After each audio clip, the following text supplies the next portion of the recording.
दिगंबरा दिगंबरा श्रीपाद वल्लभ दिगंबरा दत्त अवतार श्रीपाद प्रभूंच्या चरणी त्रिवार वंदन करून आजच्या सादरीकरणाला सुरुवात करूया। आजच्या व्हिडिओमध्ये आपण श्रीपाद श्री वल्लभांचे चरित्र जाणून घेणार आहोत, जे फक्त एकदा ऐकल्याने तुम्हाला सारखे ऐकण्याचे मन करेल, एकदा ऐकून मन भरणार नाही आणि शेवटपर्यंत ऐकल्याने तुमच्या सर्व दोषांचा नाश होईल आणि तुमच्यावर श्रीपाद प्रभूंची कृपा होईल। व्हिडिओला सुरुवात करण्यापूर्वी तुमचं श्रीपाद प्रभूंवर विश्वास असेल तर आत्ताच व्हिडिओला लाईक करून कमेंटमध्ये दिगंबरा दिगंबरा श्रीपाद वल्लभ दिगंबरा असे टाईप करा, भाग्यवंत ठराल। चला तर मग आजच्या विषयाकडे वळूया। कलियुगात श्रीपाद श्री वल्लभ हा अवतार श्री दत्तप्रभूंचा प्रथम अवतार होय। हा अवतार शके 1320 कृष्ण लक्ष्मी सौभाग्यवती सुमती महाराणी यांचे तृतीय संतान म्हणून जन्मले।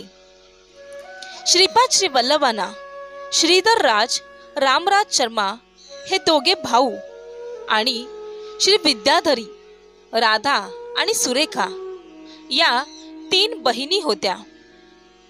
श्रीपाद प्रभूंचे चरित्र कोणीही कोठेही पठण केल्यास स्वतः श्रीपाद प्रभू तेथे सूक्ष्म रूपाने राहून ते श्रवण करतात।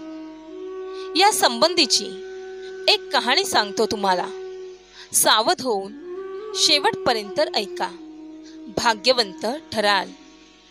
श्रीपाद 7 वर्षाचे झाले। त्यांचा वेदोक्त विधीने उपनयन संस्कार झाला। त्या काळात संपन्न गृहस्थाच्या घरी असे कार्यक्रम असले म्हणजे चोहीकडे अत्यंत आनंदाचे वातावरण असे आणि त्यांच्या वडिलांच्या आनंदाला तर सीमाच नव्हती। त्यांनी आपल्या जाती बांधवांना दत्तचरित्र ऐकण्यासाठी आमंत्रित केले होते। ते सर्वजण मोठ्या उत्सुकतेने दत्तचरित्र ऐकण्यास आले होते। दत्तदासांनी दत्तचरित्र सांगण्यास सुरुवात केली। ते म्हणाले, पूर्वयुगात अनुसया आणि अत्री महर्षी या परमपावन दाम्पत्याला एका पुत्ररत्नाची प्राप्ती झाली।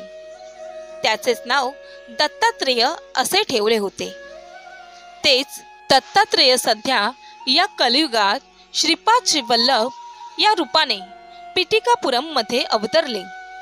त्या महाप्रभूचे आज उपनयन झाले। उपनयनानंतर दिव्य तेजस्वी असे आपले प्रभू अधिकच तेजस्वी दिसू लागले।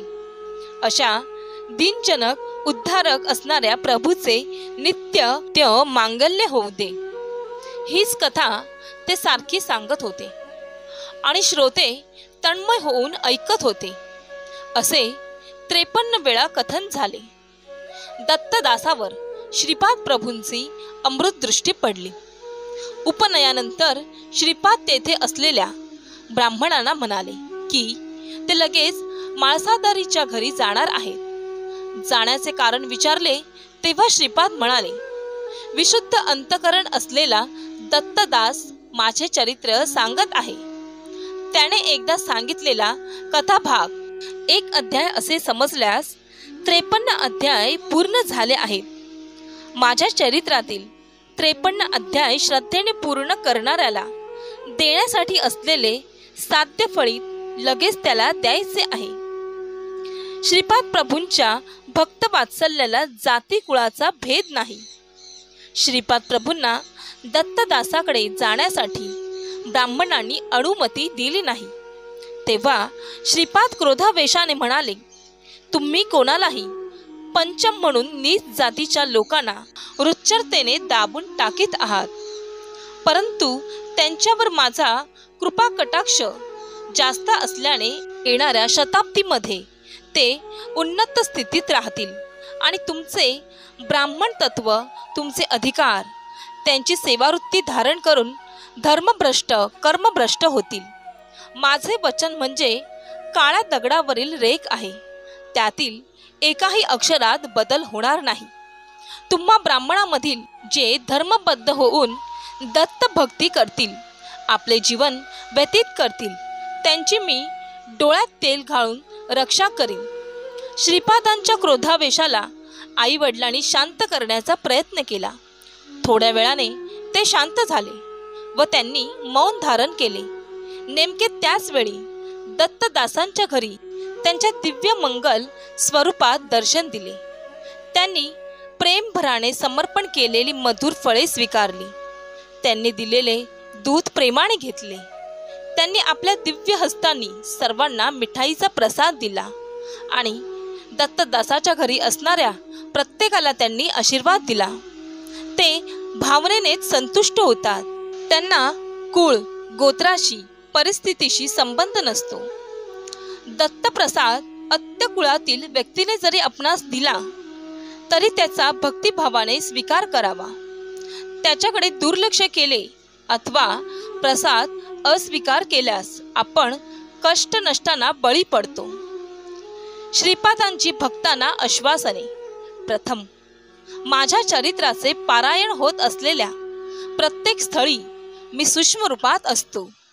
दुसरं, मनाने कार्य मला समर्पित केल्यास अशा साधकांचा मी डोळ्यात तेल घालून सांभाळ करतो.